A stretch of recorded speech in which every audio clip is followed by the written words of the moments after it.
telepon palsu, OTP palsu, email palsu, kris juga palsu.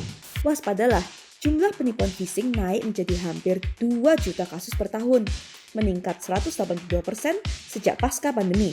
Itu pun hanya yang berhasil terdeteksi. Ikuti terus penelusurannya.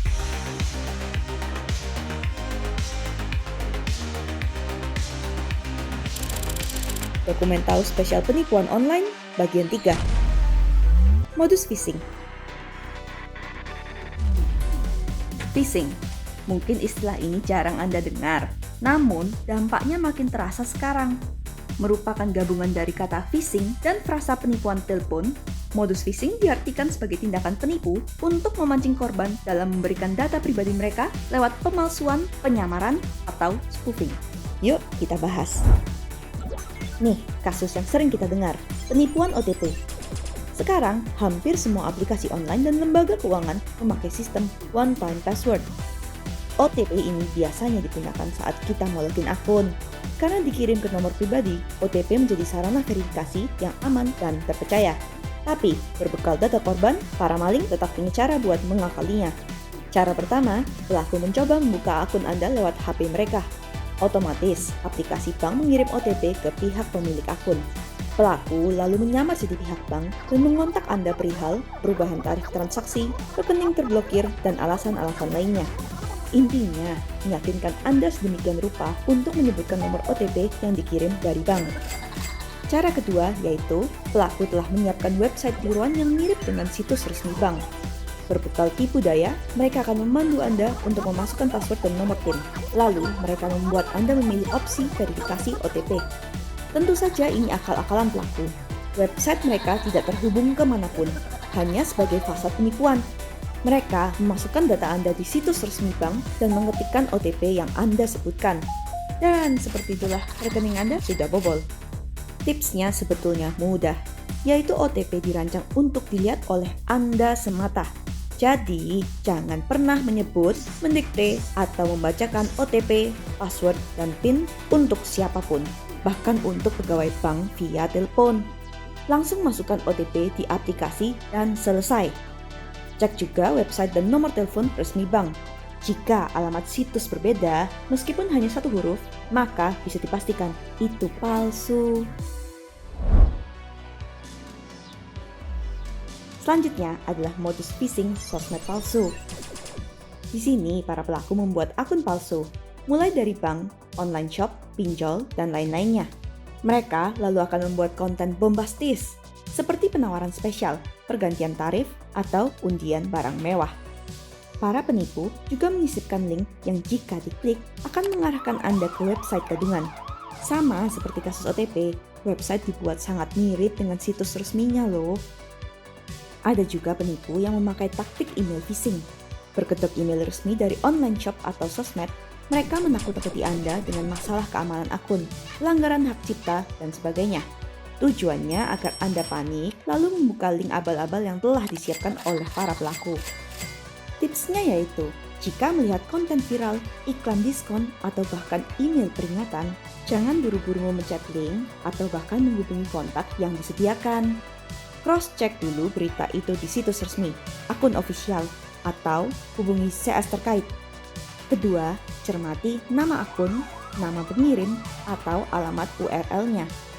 Penipu dengan sengaja mendaftarkan nama akun atau domain yang mirip seperti aslinya, mengganti huruf dengan angka, menambahkan karakter, sengaja menulis keliru, dan lain-lainnya.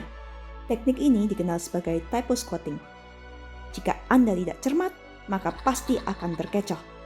Terakhir, Anda juga bisa meneliti profil akun mereka. Jika terkesan janggal, seperti kualitas yang rendah, kurang profesional, jumlah post terlalu sedikit, dan sebagainya, maka bisa dicurigai akun itu palsu. Kasus viral, pemalsuan kode QR dan kris.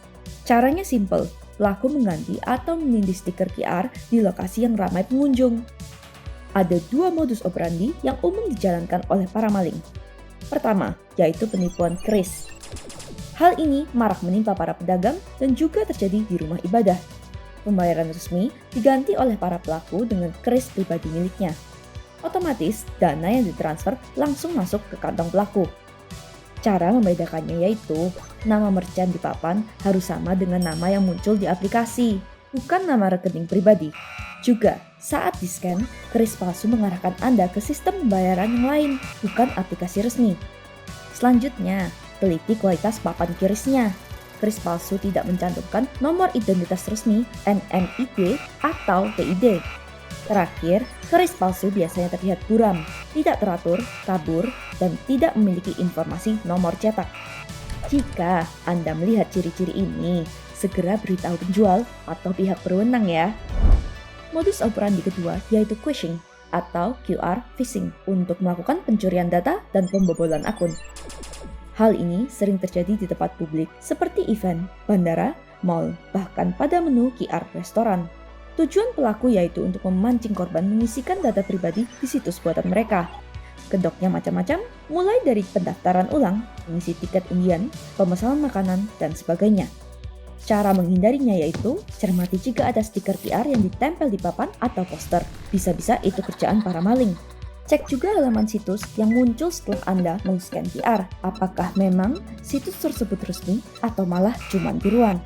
Lalu, waspada juga bila situs QR meminta Anda mengisikan data-data yang tidak berhubungan dengan acara yang tertulis, atau bahkan mengajak Anda untuk login di akun sosmed atau Google.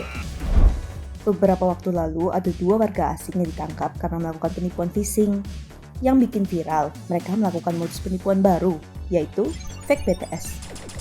Base Transceiver Station, disingkat BTS, adalah pemancar sinyal radio, telekomunikasi, telepon, dan internet. Tower BTS menghubungkan seluler Anda dengan operator telepon, lalu diteruskan lagi ke pengguna tujuan. Nah, di sini para penipu memakai alat pencegat sinyal atau disebut juga IMS eye catcher untuk menyedap koneksi Anda ke tower. Mereka lalu berkeliling memakai mobil sambil memancarkan sinyal yang menyerupai BTS asli. Karena jarak sinyal penipu lebih dekat dan juga lebih kuat, maka HP Anda akan otomatis terkoneksi dengan BTS palsu tersebut. Mereka bisa mengirimkan SMS blast kepada banyak pengguna dengan nama pengirim yang sama persis dengan layanan atau CS bank asli. Pastinya disertai link palsu agar korban mengisi data pribadi di situs kandungan mereka. Hal yang bisa kita lakukan adalah selalu waspada. Jangan terburu-buru mengklik tautan dari SMS meskipun nampak asli. Selalu double check layanan perbankan di situs atau kantor resmi. Serta waspadai kejanggalan isi pesan, tampilan gambar, alamat website, dan aplikasi asing ya. Ada kedok baru penipuan. Pakai fitur WhatsApp Share Screen. Dengan fitur Share Screen ini, Anda dapat melihat semua aktivitas pengguna HP lawan bicara saat melakukan video call WA.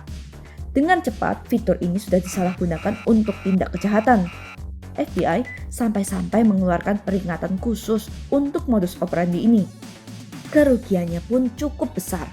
Seorang wanita di Inggris bahkan kehilangan sampai 20.000 euro akibat ditipu untuk mengaktifkan fitur Share Screen. Triknya sama seperti penipuan OTP. Korban ditakut-takuti dengan pemblokiran akun, pemindahan dana, atau bahkan terkait poin reward bank. Pelaku menyamar jadi pihak bank yang melakukan panggilan video WA. Lalu penipu mengarahkan korban untuk memencet tombol share screen dan membantu korban untuk membuka aplikasi keuangan. Nama akun, password, dan nomor PIN bisa langsung terlihat jelas oleh pelaku. Tipsnya, jangan mau dibuat panik oleh para pelaku. Dan selalu berhati-hatilah dengan fitur share screen WhatsApp. Jangan pernah gunakan fitur ini jika lawan bicara Anda adalah orang asing. Ingat, semua aktivitas HP Anda dapat secara jelas dilihat oleh mereka. Hati-hati kalau Anda terlalu percaya dengan jawaban AI. Bisa-bisa jawaban yang diberikan adalah hoax atau bahkan modus penipuan online.